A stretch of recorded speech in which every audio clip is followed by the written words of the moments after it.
আসসালামু আলাইকুম। বিসমিল্লাহির রহমানির রহিম। আমি বাংলাদেশ পুলিশের একজন কর্মকর্তা এসআই মাসুদ রানা। আমি আপনাদের কাছে কিছু তথ্য তুলে ধরতে চাই, যেটা বাংলাদেশের মানুষ অনেক দিন ধরেই জানে না, বা তারা এই প্রশ্নের উত্তর খুঁজছে অনেক বছর ধরে, কিন্তু কোনো উত্তর খুঁজে পায়নি। আজকে যাকে সেনাবাহিনী থেকে অব্যাহতি দেওয়া হলো, মেজর জেনারেল জিয়াউল হাসান, যিনি এনটিএমসির প্রধান ছিলেন এবং তিনি র্যাবের অতিরিক্ত পরিচালক ছিলেন। অতিরিক্ত পরিচালক অপারেশন। তিনি মেজর থাকতেই র্যাবে ছিলেন এবং বাংলাদেশে যত গুম খুন হয়েছে, বিএনপি সহ অন্যান্য যারা অ্যাক্টিভিস্ট, সেই গুম খুনের সাথে জড়িত এই জিয়াউল হাসান। অনেক নেতাদেরকেই র্যাবের কালো গাড়িতে করে সিভিলে ধরে আনা হতো, এনে র্যাব ওয়ানের গোপন আস্তানায় তাদেরকে আটক রাখা হতো। এরপর তাদেরকে সময় মতো অজ্ঞাত স্থানে নিয়ে তাদেরকে হত্যা করা হতো এবং অজ্ঞাত স্থানেই তাদের লাশ হয়তো নদীতে ডুবিয়ে দেওয়া হতো, নয়তো তাদেরকে দাফন করা হতো, নয়তো অ্যাসিডের মাধ্যমে তাদের লাশকে গলিয়ে দেওয়া হতো। আমি 2014 অক্টোবর থেকে 2017 ডিসেম্বর পর্যন্ত র্যাব সদর দপ্তরে কর্মরত ছিলাম। তখন র্যাবের ডিজি ছিলেন বেনজির, যিনি আজকে দেশের হাজার হাজার কোটি টাকা চুরি করে, পুলিশের হাজার হাজার কোটি টাকা চুরি করে পালিয়ে গেছেন বিদেশে। তো আমি দেখেছি অনেক মানুষকে কিভাবে অন্যায়ভাবে গ্রেফতার করে নিয়ে গুম করে রাখা হতো। আমি রিসেপশনে ডিউটি করতাম। গুম হয়ে যাওয়া মানুষের স্বজনেরা আমার কাছে আসতো, কিন্তু আমাদেরকে কঠোর নজরদারিতে রাখা হতো। সিসি ক্যামেরার আওতায় ছিলাম, তাদের সাথে আমরা ওভাবে কথা বলতে পারতাম না। তাদেরকে কোনো তথ্য দেওয়া নিষেধ ছিল আমাদের জন্য। কিন্তু তাদের স্বজনরা আসলে এসে যখন এখানে কান্না করতো, আমি নিজেকে ধরে রাখতে পারিনি। আমি অনেকের স্বজনকেই তাদের স্বজনের, গুম হয়ে যাওয়া স্বজনের পরিণতির কথা জানিয়ে দিতাম। বিশেষ করে যাদেরকে মেরে ফেলা হতো, খুন করা হতো, তাদেরকে আমি খারাপ সংবাদটা দিতাম না। কিন্তু যাদেরকে বন্দি করে রাখা হতো, যেমন বিএনপি নেতা সালাউদ্দিন আহমেদকে যখন অ্যারেস্ট করে আনা হলো, তিনি অ্যারেস্ট করার সময় ধস্তাধস্তিতে মাথায় আঘাত পেয়েছিলেন। তাকে র্যাব ওয়ানের গোপন কক্ষে আটক করে রাখা হয়েছিল দীর্ঘদিন। এরপর তাকে এক সময় ভারতে পাচার করে দিয়ে আসা হয়। তাকে অজ্ঞাত কারণে হত্যা করা হয়নি। তার ফ্যামিলি এসেছিল, তার স্ত্রী হাসিনা আহমেদ, তার ভাই গিয়াসউদ্দিন আহমেদ।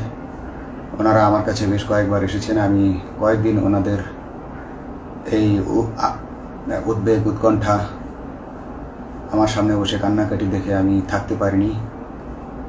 আমি ওনাদেরকে কৌশলে আমার ফোন নাম্বার দিয়ে আমি ওনাদের সাথে দেখা করে ওনাদেরকে জানিয়ে দিই যে সালাউদ্দিন সাহেবকে হত্যা করা হয়নি, উনি জীবিত আছেন এবং ওনাকে হত্যা করার সিদ্ধান্ত নেওয়া হয়নি। এই সিদ্ধান্তগুলো জেনে নিতেন তিনি হচ্ছেন বর্তমানে মেজর জেনারেল জিয়াউল হাসান, যাকে আজকে অব্যাহতি দেওয়া হয়েছে। শুধু অব্যাহতি যদি দেয়া হয়, তাকে যদি বিচারের মুখোমুখি করা না হয়, তাহলে এই আন্দোলনের, এই স্বাধীনতার কোনো মূল্য থাকবে না। আমি আজকে আর কাউকে ভয় পাই না। আমি আজকে বিশ্বাস করি যে আজকে আমাকে এই সত্য বলার জন্য কেউ গুম করে দিতে পারবে না, এই সত্য বলার জন্য কেউ আমাকে অ্যারেস্ট করবে না। সেই কারণে আমি বুকে সাহস নিয়ে আজকে কথাগুলো বলছি। আপনারা যারা বিএনপি নেতা ইলিয়াস আলীর অপেক্ষায় আছেন, তাদের জন্য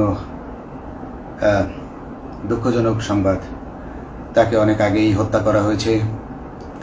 তাকে পতেঙ্গা সমুদ্র সৈকত দিয়ে কড়া পাহারায় সাগরের মাঝখানে নিয়ে স্পিড বোটের মাধ্যমে মুখে পলিথিন পেঁচিয়ে হত্যা করে, তার পেট ছুরি দিয়ে ছিদ্র করে, তাকে পাথর দিয়ে বেঁধে সাগরে ডুবিয়ে দেওয়া হয়েছে। শুধু ইলিয়াস আলী নয়, অনেক নেতার সন্ধান যারা আজও পাননি। কিছু মানুষ তো আয়না ঘর থেকে উদ্ধার হয়েছে, কিন্তু যাদেরকে আপনারা পাননি তাদের সবার এই করুণ পরিণতি হয়েছে। আমি যদিও তারা এই কাজগুলো গোপনে, অতি গোপনে করত এবং র্যাবের অন্যান্য শাখার কর্মরত কর্মকর্তা কর্মচারীরা এটা জানতো না, কিন্তু আমি অত্যন্ত বিচক্ষণভাবে আমি এই খবরগুলো নিতাম, কারণ আমি জানতাম এগুলো একদিন আমি প্রকাশ করতে পারবো। এবং এই দিনটার অপেক্ষায় ছিলাম আজকে এত বছর, মানুষের কাছে সত্য প্রকাশের। বাংলাদেশের মানুষ জানুক যে কারা খুনি, কারা এত মানুষকে গুম খুন করেছে, এই দেশ থেকে এই দেশে ত্রাসের রাজত্ব কায়েম করেছে। তারা মাদকের ক্রস ফায়ারের নামে যে হত্যা ট্র্যাডিশন চালু করেছিল, এই ট্র্যাডিশনের উদ্দেশ্য ছিল বিরোধী দলের লোকজনকে হত্যা করা। কারণ পুলিশ এবং সেনাবাহিনীর অনেকেই মানুষ হত্যা করতে ভয় পেত, তারা এটাতে অভ্যস্ত ছিল না। অনেকেই অনেক সাহসী, কিন্তু একটা মানুষকে হত্যা করার পর তারা আর ঘুমাতে পারতো না, তাই তারা এসব কাজ করতো না। কিন্তু খুনে হাসিনা কিছু মানুষকে এভাবে হত্যা করতে করতে পুরস্কৃত করার মাধ্যমে হত্যা করতে অভ্যস্ত করে ফেলে। তারাই এই গ্রেফতারকৃত, এই গুমকৃত মানুষদেরকে গুলি করে হত্যা করত। এবং তারা এতটাই নিষ্ঠুর যে তারা এক একজন কয়েক শত করে হত্যা করেছে। এবং এই মানুষগুলোর সংখ্যা বেশি নয়, কারণ সবাই লাশ দেখতে পারে না। একটা মানুষকে খুন করার পর লাশের যে ছটফটানি এবং মাথায় গুলি করার পর মাথার যে বিকৃত অবস্থা, এই জিনিসগুলো আমাদের অনেকেই আমরা সহ্য করতে পারি না। তাই আমাদের মধ্য থেকে কিছু হায়নাকে বেছে নিয়ে তারা একটা টিম গঠন করে। তাদেরকে র্যাব সদর দপ্তরে বেনজির আহমেদ প্রতি মাসে পুরস্কার দিতে ডাকতেন এবং প্রত্যেকটা র্যাবের বিভিন্ন শাখায় এরকম দু একজন রাক্ষস ছিল যারা মানুষকে শুট করত, গুলি করত, হত্যা করত এবং গুম করত। তারা এখনো আছে। তাদেরকে আমি নতুন সরকারের কাছে দাবি জানাবো, তাদেরকে বের করতে হবে, তাদেরকে বিচারের আওতায় আনতে হবে। না হলে এত শহীদের বিনিময়ে যে ফ্যাসিবাদ থেকে, যে স্বৈর শাসন, যে খুনি হাসিনার হাত থেকে আমরা মুক্তি পেয়েছি, সে মুক্তির প্রকৃত মূল্য আমরা পাবো না, প্রকৃত স্বাদ আমরা পাবো না। এই খুনিদেরকে বের করতে হবে, এই খুনিদেরকে বের করে আইনের আওতায় আনতে হবে। বাংলাদেশ পুলিশ কখনোই গুলি করতে অভ্যস্ত ছিল না। আপনারা জানেন একসময় পুলিশ যে গুলি করতো না, এটা নিয়ে অনেক ব্যঙ্গচিত্র ছাপা হতো পত্রিকাগুলোতে, যে গুলি না করতে গুলি খেলনার বন্দুকে পরিণত হয়েছে। তো কিন্তু সেই নিরীহ পুলিশকে রক্তপিপাসু হিসেবে শেখ হাসিনা তৈরি করেছে। তবে সবাই নয়, কিছু কিছু মানুষ আপনারা দেখেছেন এবং এই আন্দোলনের ভিডিও ফুটেজ দেখলেও দেখবেন যে কয়েক শত পুলিশের মধ্যে কেবলমাত্র কয়েকজনই জনতার দিকে গুলি ছুড়ছে। তো আপনারা ঢালাওভাবে পুলিশকে আপনাদের আক্রমণের নিশানা বানাবেন না। নতুন সরকার অবশ্যই এর বিচার করবে। আমি আশাবাদী নতুন সরকারের কাছে তারা যদি আমার কাছে কোনো তথ্য চায়, আমি তথ্য দেব ইনশাল্লাহ। এবং এই খুনিদেরকে, এই রাক্ষসদেরকে বের করতে হবে। প্রতিটি গুমের, প্রতিটি হত্যার সুষ্ঠু তদন্ত করলে এগুলো বের হয়ে আসবে বলে আমি আশা করি।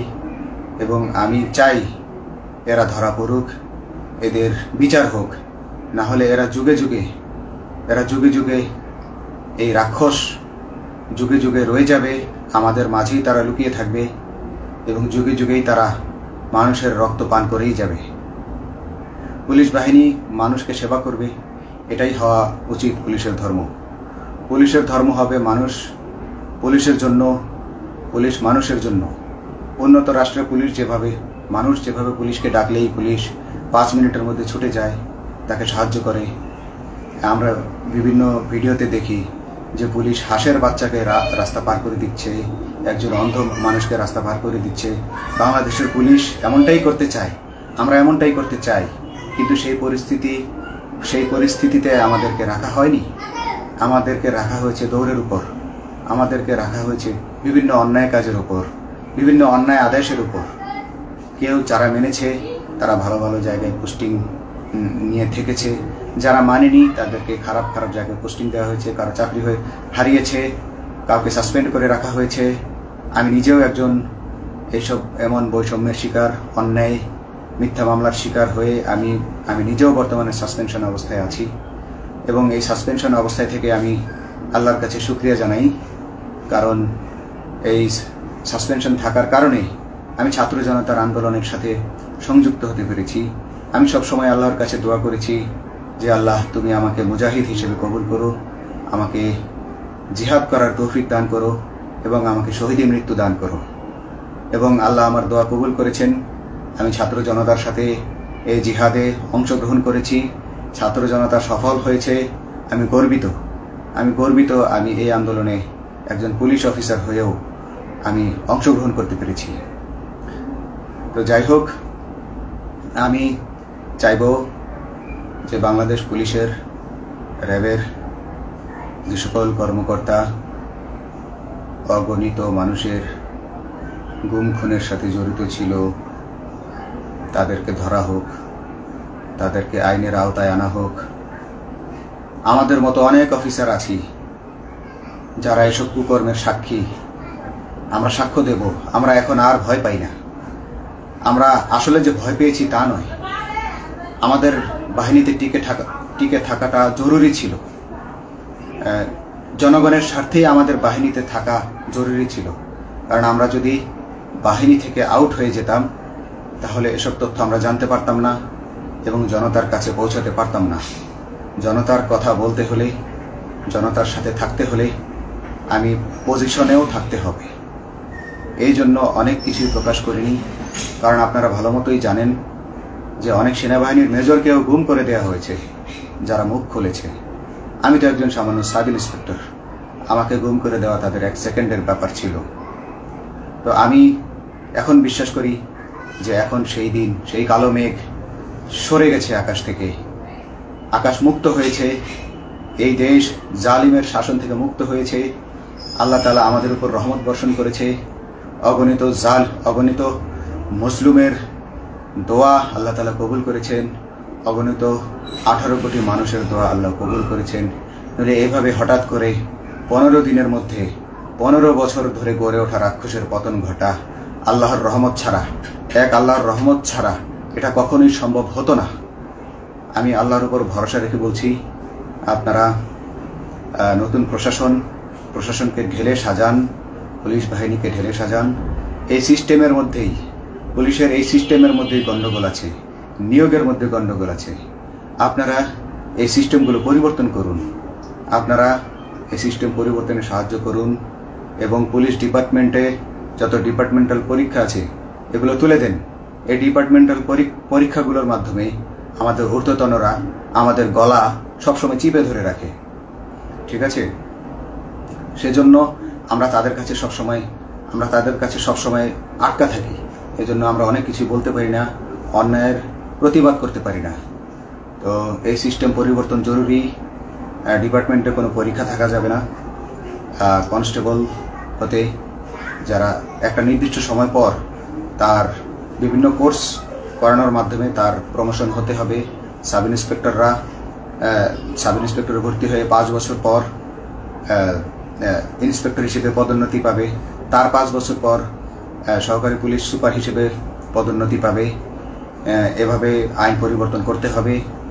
তাদেরকে দক্ষ করে গড়ে তোলার জন্য বিশেষ কোর্সের আয়োজন করতে হবে এবং সৎভাবে বাঁচার জন্য সঠিক বেতন কাঠামো এবং ভালো কাজের জন্য পুরস্কার এর ব্যবস্থা করতে হবে। বিভিন্ন যে চোরাই মাল মাদক উদ্ধারের জন্য সেক্ষেত্রেও বিশেষ পুরস্কারের ব্যবস্থা থাকতে হবে এবং বাসস্থান এবং যানবাহন, পুলিশের যেই ব্যয়টা হয় সেটা হচ্ছে বাসস্থান এবং যানবাহন। পুলিশ আমরা নিজের বেতনের টাকা দিয়ে মোটরসাইকেল কিনে চাকরি করতে হয়, এই বিষয়টা যেন না করতে হয় এবং সরকারি বাসস্থান যদি আমাদেরকে দেয়া হয় তবে আমরা বেতনের টাকা দিয়ে আমরা মানুষকে সেবা দিতে পারবো, সৎভাবে চলতে পারবো এবং দেশের মানুষকে সন্তুষ্ট করতে পারবো ইনশাআল্লাহ। তো আমি আপনাদেরকে প্রথমে যেই তথ্যগুলো দিয়েছি গুম খুনের বিষয়ে, আপনারা এই তথ্যগুলো অনুসন্ধান করুন, অনুসন্ধানে টিম গঠন করুন। প্রত্যেকটা গুম খুনের বিচার হতে হবে এই দেশে। যারা আটক ছিলেন অনেকেই হয়তো এখন আয়নাঘর থেকে মুক্তি পেয়েছেন, কিন্তু যারা দুর্ভাগ্যের শিকার হয়ে মৃত্যুবরণ করেছেন তাদের আত্মীয় স্বজনরা, তাদের প্রতি আমার সমবেদনা রইল। তারা জোর দাবি তুলুন, তারা সবাই সরকারের কাছে আপনাদের পরিবার পরিজনের নিখোঁজ হওয়ার বিষয়টি তুলে ধরুন, আপনারা জোর দাবি জানান এবং গুম খুন তদন্তে একটি তদন্ত কমিটি গঠন করা হোক, যেখানে কোনো পুলিশ বা সেনাবাহিনীর সদস্য থাকবে না। এটা হতে পারে বিচার বিভাগীয় তদন্ত বা অন্য কারো মাধ্যমে, কিন্তু এই হায়নাদের এই খুনিদেরকে বের করুন, বের করে এদেরকে শাস্তির আওতায় আনুন, তবেই এই তারা তাদের বলিদান সফল হবে। আসসালামু আলাইকুম।